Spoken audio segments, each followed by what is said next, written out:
দর্শক একটু চিন্তা করে দেখুন, ট্রাম্পের টেবিলে এই মুহূর্তে একটা ফাইল পড়ে আছে যা পুরো মধ্যপ্রাচ্যের ভাগ্য নির্ধারণ করতে পারে। ফাইলটি হলো ইরানের দেওয়া 30 দিনের একটি মাস্টার প্ল্যান। অন্যদিকে পশ্চিমা বিশ্বের অর্থনীতিতে আগুন লেগেছে। খোদ আমেরিকাতে পেট্রোলের দাম 42% বেড়ে গেছে। আর এর চেয়েও ভয়াবহ খবর হলো 1991 সালের গালফ ওয়ারের পর এই প্রথমবার আমেরিকার সবচেয়ে কাছের মিত্র কুয়েতের তেল রপ্তানি আক্ষরিক অর্থেই শূন্যের কোঠায় নেমে এসেছে। আজকের এই ভিডিওতে আমরা বোঝার চেষ্টা করব কেন আমেরিকা এবং ইসরায়েল মিলে যে যুদ্ধ শুরু করেছিল তা এখন বুমেরাং হয়ে খোদ পশ্চিমাদের অর্থনীতিকেই ধ্বংসের মুখে ঠেলে দিচ্ছে। দেখুন, যুদ্ধের ময়দানে যখন অস্ত্র কথা বলে তার চেয়েও বেশি শক্তিশালী হয় ব্যাকডোর ডিপ্লোম্যাসি। 3রা মে সন্ধ্যার দিকে একটি অত্যন্ত গুরুত্বপূর্ণ খবর সামনে আসে, যেখানে জানা যায় যে ইরান পাকিস্তানের মাধ্যমে আমেরিকার কাছে যুদ্ধ থামানোর একটি প্রস্তাব পাঠিয়েছে।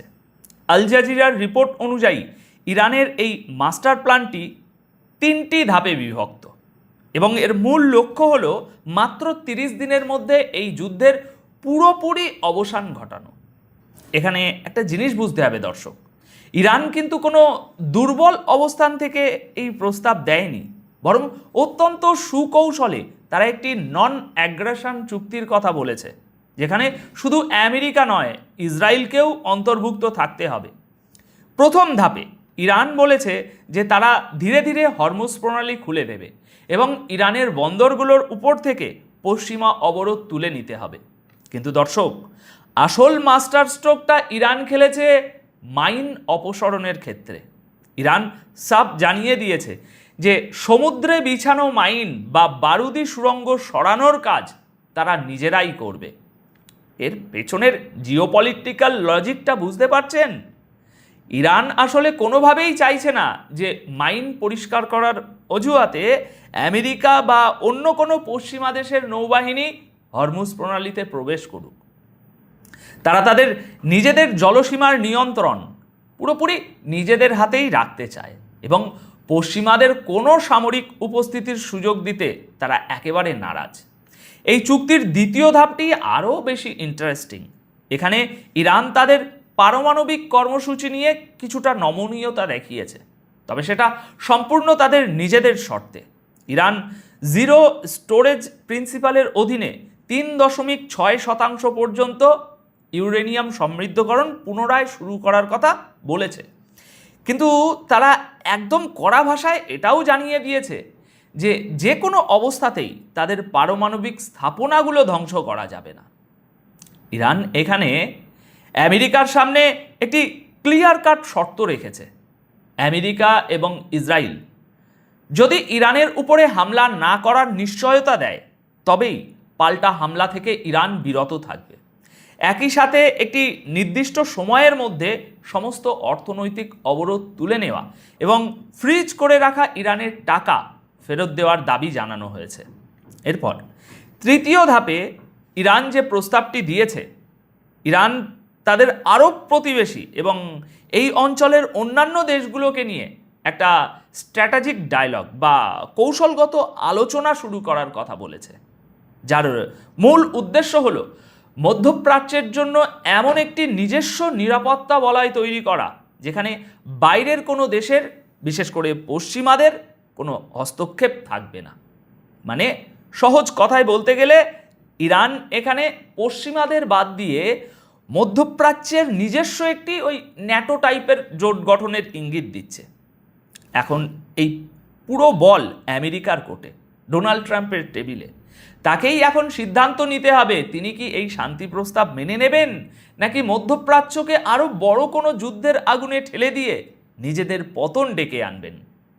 দেখুন, আসল ব্যাপারটা হলো পশ্চিমা বিশ্ব এতদিন ধরে ভেবে এসেছে যে তারা স্যাংশন বা অবরোধ দিয়ে যে কোনো দেশকে ভাতে মারতে পারবে, কিন্তু গতকাল 3রা মে ইরানের সুপ্রিম লিডার মোস্তাফা খামেনির উপদেষ্টা এবং অত্যন্ত সিনিয়র নেতা আলী আকবর বেলায়েতি একটি বিবৃতি দিয়েছেন, যা পশ্চিমাদের গালে চাপেটার হাতের মতো। ডোনাল্ড ট্রাম্প সম্প্রতি ইরানকে অর্থনৈতিক অবরোধ দিয়ে ভাতে মারার যে হুমকিটা দিয়েছিলেন, বিলায়েতি তাকে সরাসরি বোকামি এবং বাচ্চাদের মতো আচরণ বলে উড়িয়ে দিয়েছেন। তিনি স্পষ্টভাবে বলেছেন যে ট্রাম্পের এই ধরনের কথাবার্তা প্রমাণ করে গ্লোবাল ইকোনমি এবং রাজনৈতিক বাস্তবতা সম্পর্কে তার বিন্দুমাত্র ধারণাও নেই। এখানে দর্শকদের একটা অত্যন্ত প্র্যাকটিক্যাল বিষয় বুঝতে হবে। গ্লোবাল ফুড সিকিউরিটি এবং রাসায়নিক সার সরবরাহের সাপ্লাই চেন তার অনেক অংশই এই হরমুজ প্রণালীর উপর নির্ভরশীল, যা এখন পুরোপুরি ইরানের নিয়ন্ত্রণে।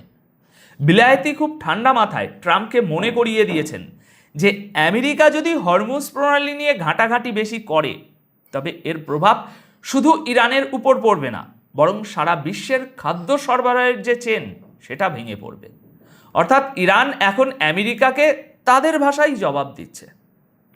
ইরান বুঝিয়ে দিয়েছে যে তারা আমেরিকার কোনো অর্থনৈতিক হুমকিতে মাথা নত করবে না, বরং হরমুজ প্রণালীর স্ট্র্যাটেজিক নিয়ন্ত্রণকে তারা পশ্চিমাদের বিরুদ্ধে একটা চূড়ান্ত ইকোনমিক ওয়েপেন বা অর্থনৈতিক অস্ত্র হিসাবে ব্যবহার করতে এখন সম্পূর্ণ প্রস্তুত। এই পরিস্থিতিতে ইউরোপের দেশগুলোর ভিতরেও মারাত্মক আতঙ্ক শুরু হয়েছে এবং তারা আমেরিকার সুরে সুর মিলিয়ে ইরানের উপর চাপ বাড়ানোর চেষ্টা করছে। জার্মানির পররাষ্ট্রমন্ত্রী জোহান ওয়ার্ডেফুল গতকাল ৩রা মে এক্সে একটি পোস্ট করে জানিয়েছেন যে তিনি ইরানের পররাষ্ট্রমন্ত্রী আব্বাস আরাগাচির সাথে কথা বলেছেন। ওয়ার্ডেফুল ইরানের কাছে দাবি জানিয়েছেন যেন তারা অবিলম্বে হরমুজ প্রণালী খুলে দেয় এবং তাদের পারমাণবিক কর্মসূচি পুরোপুরি বন্ধ করে দেওয়ার কথাও বলেছে ওয়ার্ডেফুল অত্যন্ত দম্ভের সাথে বলেছেন যে আমেরিকার ঘনিষ্ঠ মিত্র হিসাবে তাদের লক্ষ্য একই এবং ইরানকে পারমাণবিক অস্ত্রের চিন্তাভাবনা মাথা থেকে ঝেড়ে ফেলতে হবে। দর্শক, জার্মানির এই বিবৃতিটি হুবহু আমেরিকার সেক্রেটারি অফ স্টেট মার্কো রুবিওর কথারই প্রতিধ্বনি।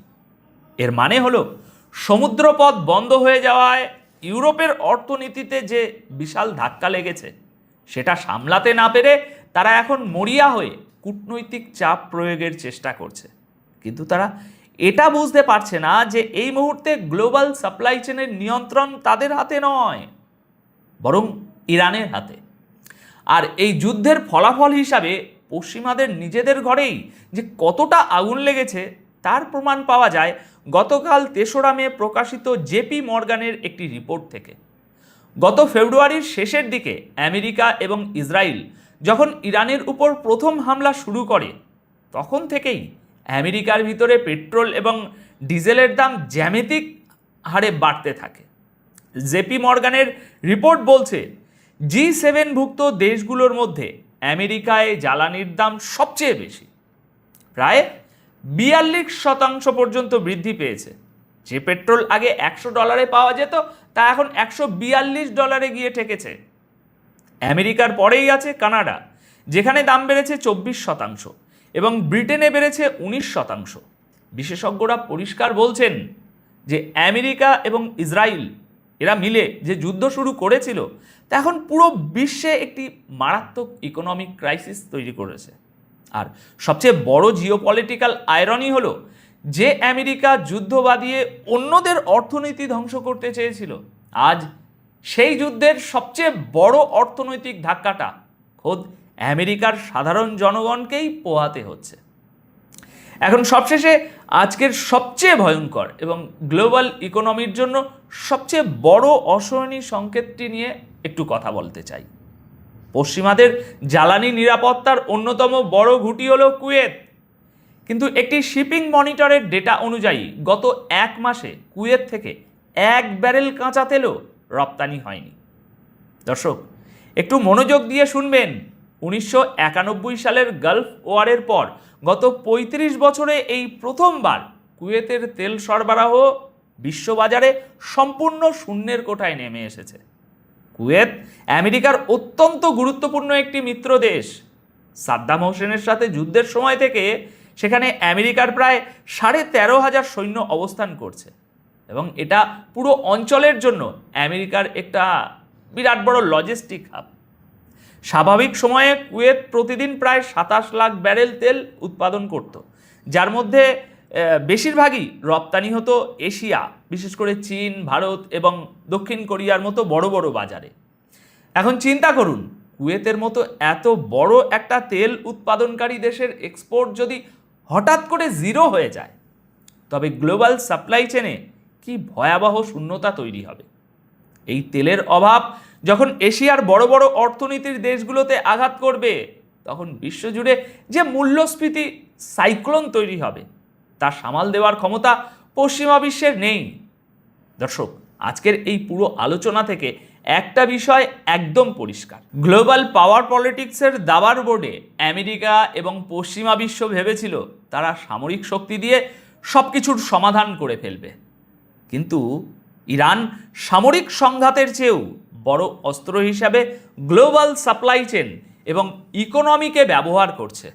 হরমুজ প্রণালীর নিয়ন্ত্রণ, কুয়েতের তেল সরবরাহ বন্ধ হয়ে যাওয়া এবং খোদ আমেরিকায় 42% জ্বালানির দাম বৃদ্ধি প্রমাণ করে যে এই যুদ্ধে পশ্চিমা বিশ্ব ভিতর থেকে কতটা রক্তক্ষরণ অনুভব করছে।